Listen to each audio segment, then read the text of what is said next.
Hello and good morning everyone. My name is Ian and you're watching Big Rock Moto. Thank you so much for tuning in today.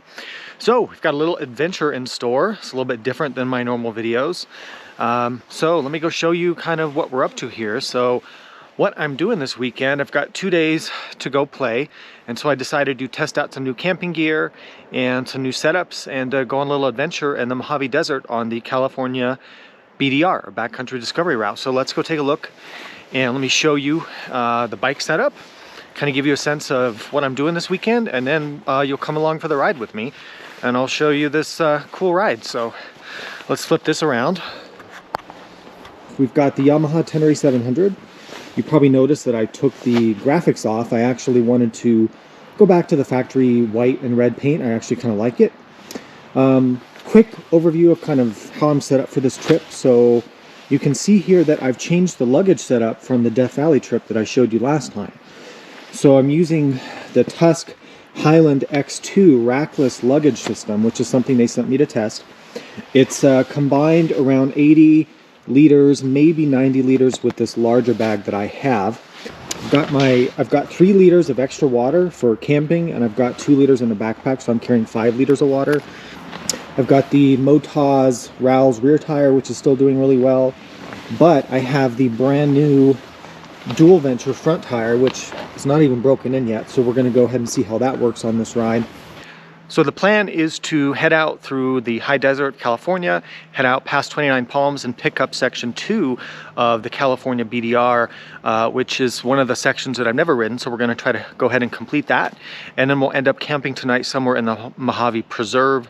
I haven't decided if I'm going to use a campground or camp kind of remote by myself. I am prepared for camping by myself with all the water and stuff that I need. So yeah, it's a little chilly this morning. Gonna have to bundle up a little bit, turn on heated grips, and get off the mountain, and then head down to the desert, and yeah, follow along for the ride. Some of you said in the Death Valley video, why didn't I use the 1250 GS? Well, stay tuned. I am going to be doing some more content and some more trips with the GS. I really love riding the GS, but I wanted to test out that new luggage, and I'm trying to test out like a lightweight camping kind of off-road setup for like BDRs with the T7. But don't worry, there's a lot more in store for this bike. Oh, here we are. We're starting out on our 2-day adventure, leaving the mountain. Beautiful morning, as you can see, beautiful clear sky. I've made a few changes to the bike since you guys last saw this bike on the Death Valley trip. I was very unhappy with the way the stock suspension was performing, so I put in a 8.5 rear spring, and then I ordered fork springs, 0.65 fork springs, and I'm going to use 5-way oil. I haven't put that in yet because the springs, there was a delay in the shipping, so I'm still waiting for those to come in. But I can already tell you that the rear spring is a major improvement because it keeps the sag at the right level. Because when you put on like 60 pounds of camping gear and you're a 200-pound rider with all your gear, you're vastly overloading the stock spring of the bike, which is only set up for like a 150-pound rider, which is ridiculous unless you're a woman. Also, I did the Atlas throttle lock because so many of you, after my last trip, I was complaining about no cruise control, and you guys said, oh, get the Atlas, and I did. It was kind of spendy, but I have to tell you, like, it works so well. Like, look at that.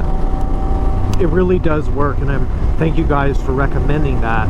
And then for the riding gear that I'm wearing the Climb Carlsbad suit. I find it to be a really good suit for like fall, winter, spring type weather. I'm wearing CD Adventure 2 Gore-Tex boots, Climb Adventure GTX gloves, Climb Cryos Pro helmet.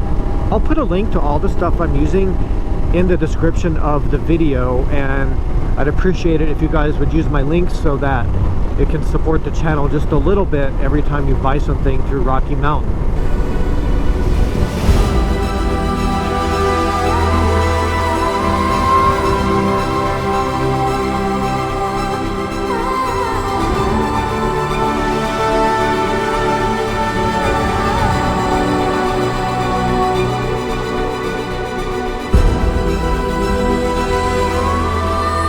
That's a very nice photo right there.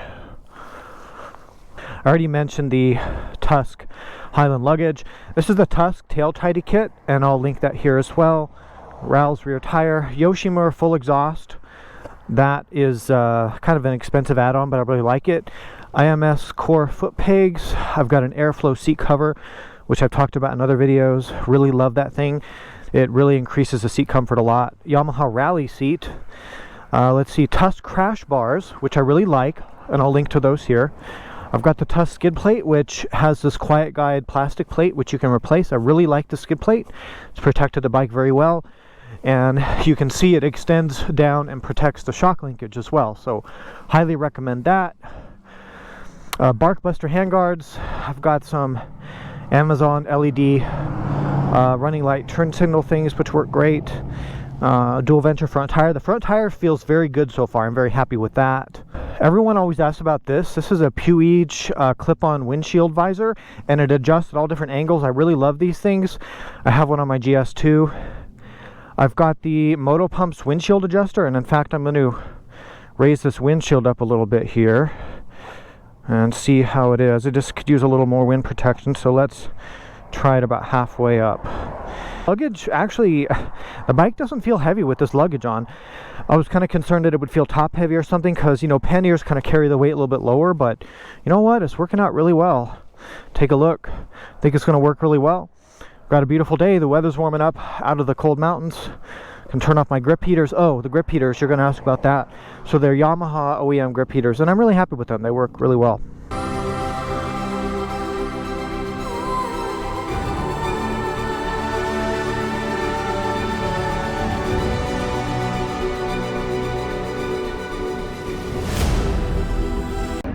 So I'm in 29 Palms. Let me show you. I'm living large here with the gas station sandwich and the Monster Energy drink. Let's see, what is the gas? $4.27 for regular. That's actually really cheap. I think we're gonna have some really interesting gas prices on this trip. So anyway, yeah, headed out to the desert now. Got still some motoring to do on the highway. Then we'll get out and start the BDR. So just stay tuned. We're finally leaving civilization behind here. We're leaving 29 Palms, and I hope that's the last traffic light I see for the next few hundred miles for this trip. That'd be nice. Kind of cruise here at 65, 70. And we're going to take this Highway 62 out to, oh, probably about 50 miles from here, where we intersect with the California BDR. Bike's working great. Feels good. Catch you in a while. I just have to share, like, I'm in my happy place right now. I mean, look, I've got just miles of open road in front of me. There's nobody out here, just me in the desert. I've got beautiful mountains in the distance. The bike is just purring like a kitten. I've got the throttle lock. I can just sit here and no hands on the bars. The new front tire is so stable. And even if this was my whole ride, like even if I had some issue and I couldn't do the BDR, I couldn't go off-road or whatever it was, I'd still be happy. Like, you just have to be grateful for what you have, you know, and try to appreciate all these moments.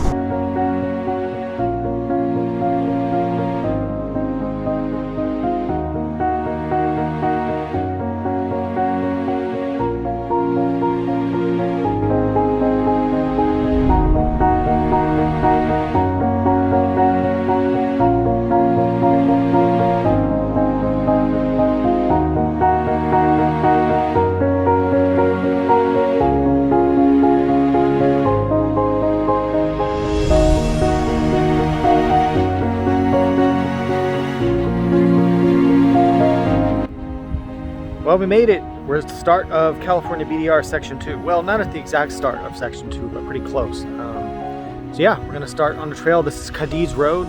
I'll show you the sign here. So it's the heart of the Mojave, Needles Field Office. And then there's a sign over here. What does it say?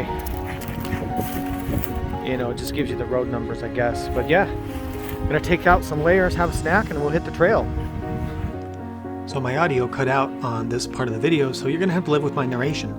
So here I am showing a map. I wonder what this yellow line is and where it goes. Maybe it goes to nowhere. What do you think? Let's go up that dirt road there.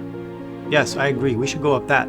That's called Cadiz Road, and then you've got Skeleton Pass Road here to some crappy desert town. Maybe Jocelyn Snow's up there. There's an old train, abandoned. You can see a bunch of graffiti on it. How exciting is that? Every desert cliche is happening in this video. You know, maybe if I was a better YouTuber like Itchy Boots, I'd have more subscribers. Just like my dad said, I wouldn't amount to anything. Oh, here I am riding a motorcycle. Vroom, vroom, vroom, vroom, vroom, vroom. Wow, looks cool, nice, high contrast scene, like that. Boy, you're looking for an Emmy Award here. Here's an abandoned town. I wonder what they made. Concrete? Who knows? I think it's a concrete plant. Old signs of civilization. Another desert cliche. Stuff broken down in a desert. Nobody really cares. Okay, let's move on. Come on, let's keep going. What kind of BDR is this? There's no sand. Come on. Come on. We got to go find Jocelyn Snow. Let's get through this scene here. Oh, there's the sand. We got sand. We got sand on the BDR. Got to complain about the sand. If I had my GS, I'd be stranded, have to call a crane or a tow truck or a helicopter to get me out of here. But the T7 will get me through. Yeah, I should wear my gloves when I ride. Let's put those gloves on. More sand. Got to talk about the sand. Oh, knobby tire. You need a knobby tire in the sand. Got to make a statement about that. Check out the bike here. Ah, we're going to push through. We're manly men. We're going to push through this sand right now. Come on, let's go. Punch it. Go. Ride, ride, ride. Faster, faster, faster. Got to get out of first gear. Come on, you idiot. Jeez. Can't you do anything right? Only 60,000 subscribers. What a failure. Okay, come on. Let's go. Let's ride this bike. Oh, what's this? Another abandoned town? Who lived here? I don't know, but they're dead. Maybe this is where they bury the people that ride 1250 GSs on this trail. They get stuck in the sand. They just die here in this abandoned town and become part of the concrete rubble. I don't know. There's some old stuff there. Okay, that's cool. Nice. All right, enough old stuff. Let's get back on the trail. Come on, this is getting boring. Yeah, it's a concrete pad. It's an old building. It's an old railway. Who really cares? Actually, if you do want to know, this is a town called Chubbuck, which some guy was trying to mine lime or something out here. And, of course, everything fell apart, as they always do in the desert, and things moved on. Okay, let's walk back to the bike now. I'm getting thirsty. Oh, here we are riding. Another high contrast scene. Got the sun in the background. Hope the GoPro holds out for this. Oh, by the way, I hate everyone at GoPro. At GoPro, if you're listening, you're the worst company ever. Why can't you have microphones at work? Here's a train track. Oh man, that's an Instagram post right there. I'm going to get at least 10 likes on Instagram from this. Oh my God, I am going to be the new Itchy Boots on Instagram right now. Look at that. Whoa, that is some impressive photography right there with your cell phone. You didn't even bring your real camera. Dope. Oh, that actually is a nice shot. I will give myself credit for that. A few minutes later, a train came and demolished the bike, and there was nothing left but smoldering ashes. That's a quick fact I just thought you might want to know. At least I got the pictures, you know, before the bike was demolished into a heap of smoldering ash. Oh, here's another dirt road. Not going fast enough because I'm a crappy rider. You know, if I was a good rider, I could maybe go a little bit faster. What's that guy's name? Chris Birch? Yeah, he would ride this thing at least 300 miles an hour through here. But he wouldn't ride a crappy Yamaha. Here's a scene from the desert. Ooh, pan across the desert landscape. That's never been done before. Oh, black and white. Boy, no one's ever done that. That's impressive right there. Oh, more sand. Got to show that you're struggling in the sand. Really, really difficult sand. Look how hard that is. Ah, jeez. If you're on a dirt bike, you could just go to here at 50 with one hand on the bar. You wouldn't even need to do this. But no, you have to ride an adventure bike. You have to look cool. You have to have adventure. Adventure bikes all the way. You can carry all your gear with you. Oh, here's gas. Expensive gas pump. I complain about the price. And this is in California, USA. This isn't even in Europe. Look at that. $6.89 for premium. Good thing I don't have my GS. I don't have to get the premium. So I'm at this gas station in the middle of nowhere off Highway 40 where it's like $6.50 a gallon for gas. And I was trying to review a few of my GoPro clips from the past like few hours, all the off-roading that I just did, a bunch of it, and there's no audio. I swear, these GoPros are the worst pieces of crap ever. They always corrupt, things go wrong. Why didn't it record audio for like my last 10 movie files? I don't know. Anyway, we'll just have to roll with it and narrate over those parts and try to check the audio from now on, but we'll just have to roll with it. And yeah, so let's head up into the Mojave Preserve. Should be really beautiful and have a beautiful camp tonight. Fuel. So when I left Idlewild this morning, I accidentally filled up the bike with premium gas. And it only needs regular gas. I've been riding bikes that needed premium gas, so that was in my mind, I filled it up. But I'm not the only one to have noticed this, but I have noticed with this bike that if I run premium, my mileage actually goes down to like around 50 miles per gallon. That's what I got on this last tank. If I run regular gas, I tend to get more like 55 miles per gallon. And my friend Aaron has tested this as well, and he even has a spreadsheet. So I don't know, that's just an interesting kind of piece of information if you have one of these bikes, that they get better mileage on regular gas for some reason. Anyway, I do wish that the fuel tank on the T7 was a little bit larger.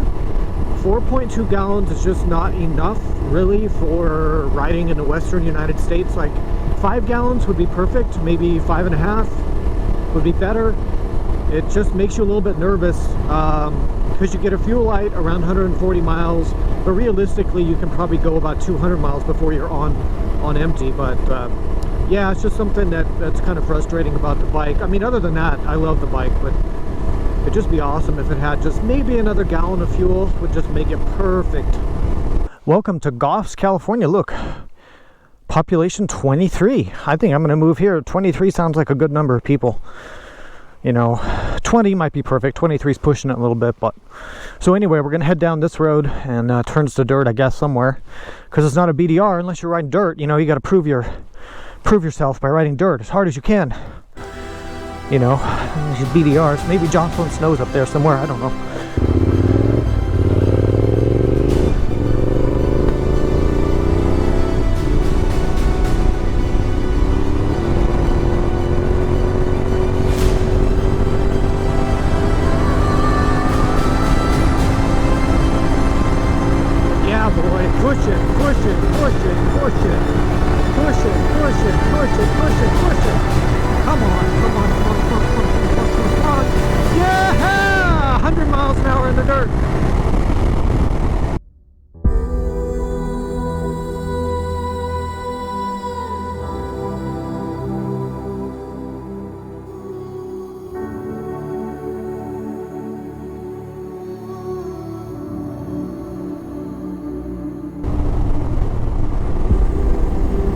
Bike is handling really well. I thought I saw Jocelyn Snow up there, so I was trying to catch up to her, so I had to go that fast, officer. But yeah, when I did that in Death Valley, the bike was wandering all over the place. So I think the combination of you know, having the luggage fit tighter to the bike with the rackless bags instead of the panniers, and also the rear spring, I think fixing the rear suspension made all the difference in the world. This thing is rock steady now, and it's so confidence inspiring. It's great.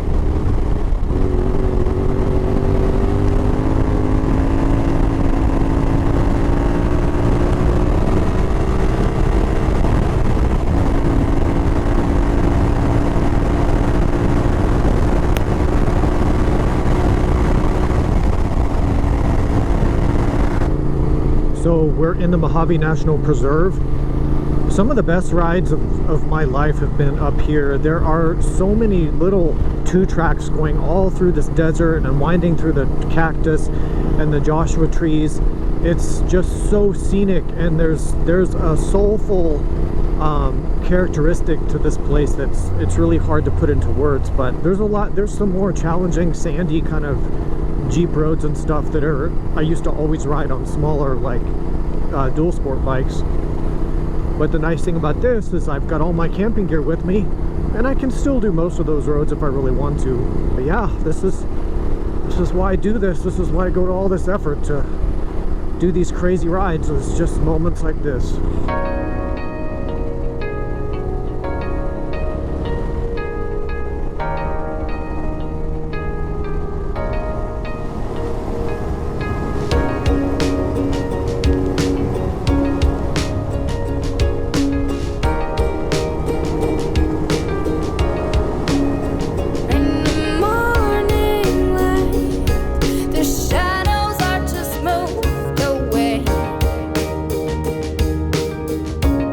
When I tell you this is my favorite place in the world, you begin to see why.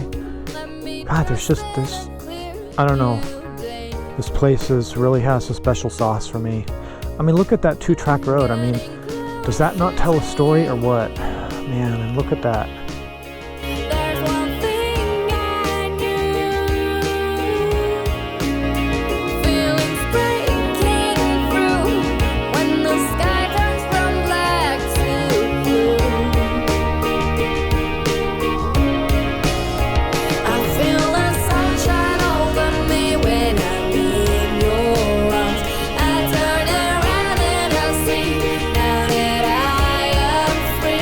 It's like a brand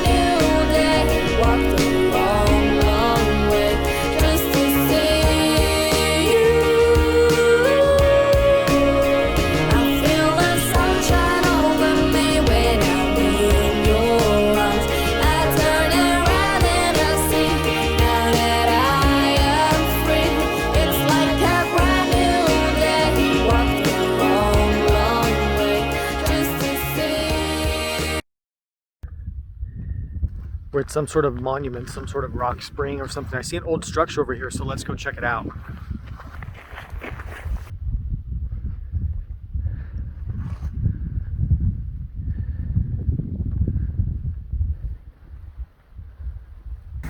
Here we go. Rock house. You can see these tough people with their dogs. No, not dogs, you idiot. Sheep, cow, goats, whatever.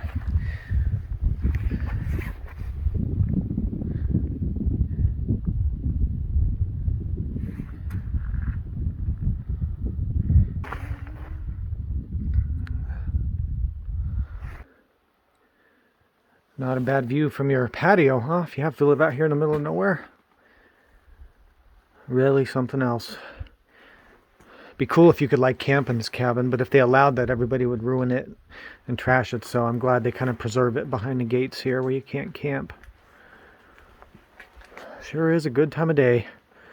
Really do need to get to camp though. I know I've said that like 3 times now. Okay, finally made it to camp. I'm at the Mid-Hills campground here in the Mojave National Preserve.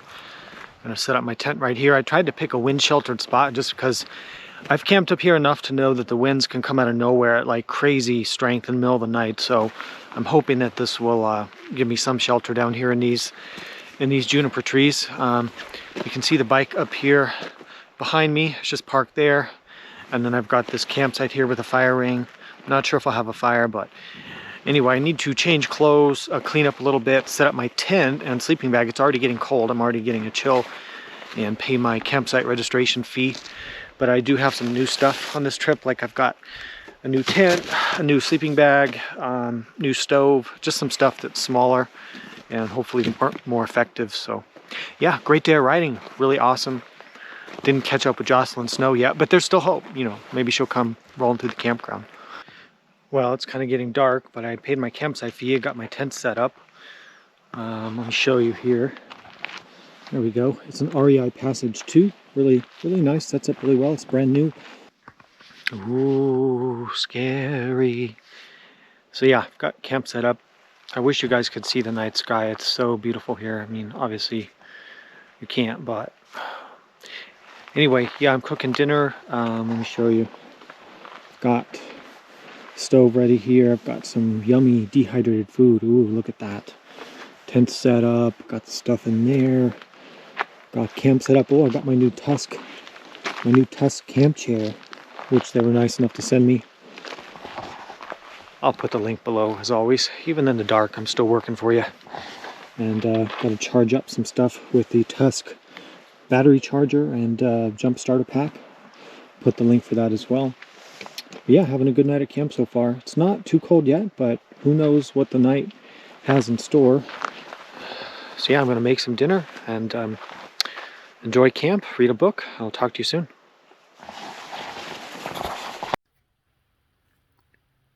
Good morning. So yeah, it's a little bit cold. Oh my god, I underestimated how cold it was going to be up here. But I am at like 5,000 feet and camping in December, so I guess that's what I signed up for. I had to get up at like 4 a.m. and put on all my extra like wool layers and everything. But I actually ended up sleeping fairly well. I just don't really want to get out of the tent right now and get out of my sleeping bag. But I do want coffee, so that's a dilemma right now. Do I get up and make coffee, or do I stay in my warm sleeping bag? But first priority of the morning, of course, is to make coffee. So I'm using my new MSR Pocket Rocket stove, replacing my jet boil that I had for so many years. I'm still using up my old jet boil fuel, but this whole stove fits in the size of this little pot right here, this 1/2 liter pot. So that's a really nice setup. And then I'm just going to do the Starbucks these via Starbucks instant coffees are really good. They're surprisingly good for instant coffee. That's the only thing I care about right now. It's just making coffee. So we'll get that done, and then for breakfast we'll probably have some oatmeal or some cereal, stuff like that. So last night, you see this brand here, ReadyWise. Last night I tried their chicken teriyaki, and it was so gross. Like I could barely stomach it. Like I felt like I was gonna vomit after I ate it. but we'll see. I think the breakfasts are probably better. They usually can't screw that up, but I think I'm gonna have to try some different brand of freeze-dried food, because man, that chicken teriyaki, so if you see this ready-wise, like I think Costco sells it, I don't know. I don't think it's very good. A little bit. And breakfast is ready. This ready-wise apple cinnamon cereal, and I have to say it's really not that good. I don't know how they can screw up, like, you know, oatmeal and slices of apple, but apparently they do. So I can't really recommend this brand of food. Go back to Mountain House or find some other brand, or just make real food, you know. Best thing about camping. But I'm gonna have breakfast, make another cup of coffee, and then start getting packed up, and then we'll head out and do some exploring in the Mojave Preserve before we have to head home later today. So before I pack everything up, I just wanted to show you guys kind of the camping setup real quick. So let me start here with the tent and sleeping arrangement. So here's the tent here. It's an REI Passage 2. You've got vestibules on both sides to keep your gear out of the weather, out of the rain. Sets up really easily. Really happy with this. It's my first time using the new tent. And then it's a 2-person tent, so you can see here we've got room inside for 2 people, but obviously I like the 2-person because I can put gear in here. If there's bad weather, you know, I can keep stuff in the tent with me. I use a big Agnes insulated air core sleeping pad. It insulates you well from the ground, and it's pretty thick, so it's comfortable. Rest to camp inflatable pillow. You can adjust the pressure in there. This is the sleeping bag I'm using for this trip, and it's a Kelty, I think it's a Kelty Cosmic, I think is what it's called, and it's a 20-degree bag, and it's a downfill, so it packs up and compresses super tiny for packing in the motorcycle. So that's really nice. So that's kind of it for there. Oh, I wanted to show you guys the Tusk camp chair.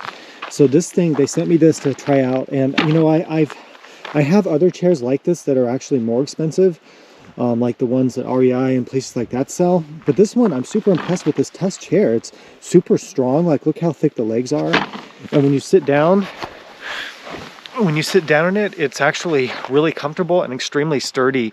Seems like it could hold a lot of weight. So really happy with that, and I'll put the link for this down below. So kind of my cooking and camp setup is really basic because I like to keep things simple. I like to use these organizer bags or packing cubes. I bought these on Amazon. So like I keep my food in this one. I keep toiletries, toilet paper, some napkins, headlamp, stuff like that. And then I've got a small organizer bag for like my instant coffee, my utensils. I've got these folding utensils, which are really cool, from Jetboil. I had those in a Jetboil kit a long time ago, and they're still working after all these years. Keep lighters and stuff in here. And then in this one I keep, these are shower solution one-step body cleansing. So you can kind of take your clothes off at the end of the day and kind of wipe yourself down with these, and they actually work really well. I'm super impressed with those. And then I have a couple of towels. These are these special camp towels that pack really small and absorb a lot of water. I have one for like dishes and cooking, and I have the other for like if I'm able to take a shower. I mentioned the Tusk charging station, which also is a jump starter for the bike. The stove is this piece here, the MSR pocket rocket, and then it all fits into this little bag here. And this, now this is not an MSR fuel container. I'm using up my leftover Jetboil stuff, so this is wasting a lot of room in my pack, because the MSR fuel actually fits inside here if you use the correct one. This is a collapsible silicone cup. It collapses down real small, so that's good. Let's see, obviously I wear a Camelback when I'm riding, my CD boots, Carlsbad suit here. These are the bags that go in the Tusk Highland. These are the dry bags that go in the luggage. Carry these small trash bags with me. These are the Nalgene bottles. They're 1.5 each, 1.5 liters each, and they go in the bottle holders of the Highland system, so those work really well. So let me walk up here to the bike, just show you. I'm about to pack up and hit the road for the day. I'm really impressed with the Tusk Highland system so far. It works great, super secure on the bike, and just doing an awesome job of keeping the weight centralized. Bike's working great. Love the Tusk tank bag. Everything is working really, really well. Some people have asked about the lights. These are Thumper Jockey lights. I'll put a link to them. Rocky Mountain sells them. They're actually really nice and bright. They work great. They give you great visibility in the daytime for traffic, but they also light up really well at night. The dual venture tire from Moto's working really well. Yeah, so I'm gonna get packed up and hit the road. Back on the road. So this is, I think, Wild Horse Road. There's lots of cool remote camping places if you want to remote camp. The reason I chose a campground is because I was willing to pay 12 bucks to have a big table and a bathroom and a fire ring. I think that's well worth it. So over there, I bet there's some great remote campsites up on the ridge. So you get the idea, a lot of cool places to camp. If you notice, this area was burned, I think it was 2005 or 6. There was a large wildfire here, I think called the Hackberry Complex. Lightning ignited, so it was a natural fire, but it burned a lot of this area, and so you can see it's kind of trying to recover. Okay, so if you want a sense of where I am, I'm at the intersection now of Cedar Canyon and Black Canyon Road. So that way takes you back to where I came in yesterday. This way takes you to Kelso, or you can also go up to like SEMA. So we're now back officially on the yellow line here, which is the California BDR. So at this point, after completing what I did yesterday, I would say I've ridden about 90% of the California BDR, so I'm very happy about that, and I feel like I can check the California BDR kind of off my list. I've also done the Arizona one, about 90% of it, so I feel good about that. The Colorado one, I've probably done half of it, but I'm going to start chipping away. I haven't done the Utah one. So anyway, I'm going to do more BDRs in the future, and this bike is proving to be a hell of a good platform for it, so...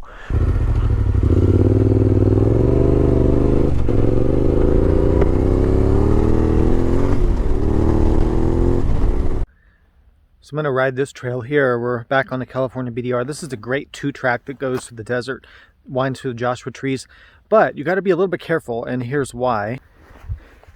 You see these? Yeah, you don't want to have a run-in with one of these. I've had that before, and that sucks. So you really got to pay attention. You can also sometimes get flat tires from these. Usually they won't go through the rubber of the tire, but sometimes they can, so you got to watch out because they just fall on the road.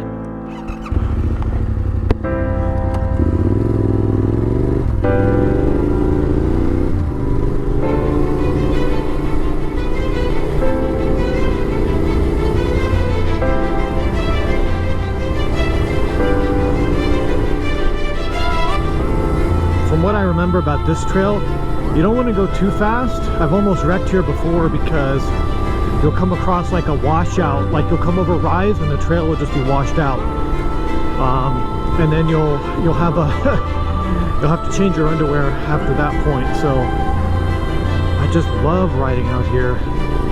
Absolutely never get tired of this.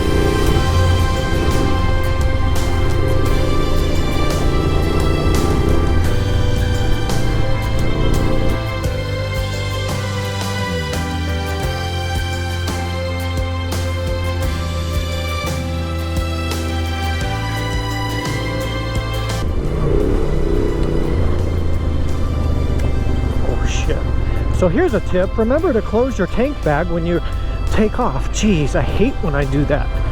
I gotta see if I lost anything from the tank bag here. I have my glasses, some snacks, and maps. It looks like everything's intact. I hate that. Always close your luggage before you ride off into the sunset.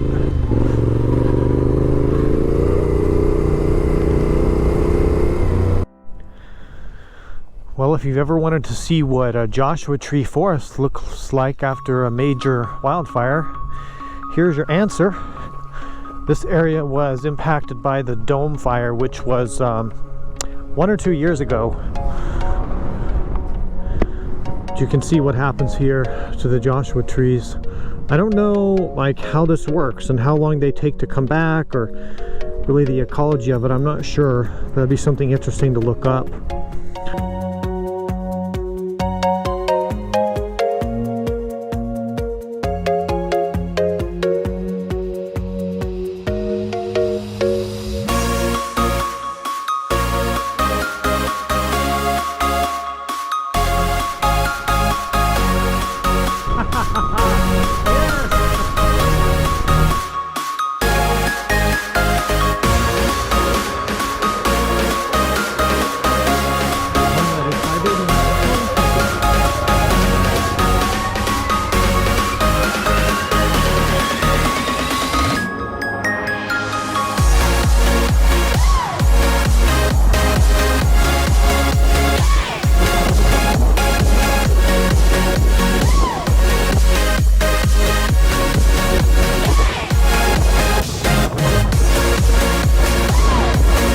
Oh, this is fun. Hold on. Hold. Steady.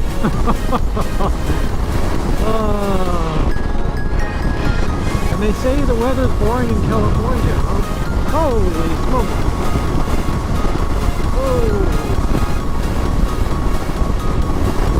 Whoa. Whoa. Oh, that's a side wind. Oh my god, there's a bike in the distance. You know who? Oh my god, I can see it. You know who that is? That's Itchy Boots. It's Norley. She's up there. Come on, we gotta go. We gotta catch up to her. Man, I really should have shaved this morning at camp. I don't know why I didn't shave. I should have put on deodorant. Should have put on body spray. You're gonna break my heart. You're gonna tear it apart. No matter what you do, I'll still be there for you. And when you call my name, I won't be far away. No matter where you go, you'll never be alone. Be alone, be alone. No, you'll never be alone. Be alone, be alone. No, you'll never be alone. Be alone, be alone. No, you'll never be alone. Be alone, be alone. No, you'll never be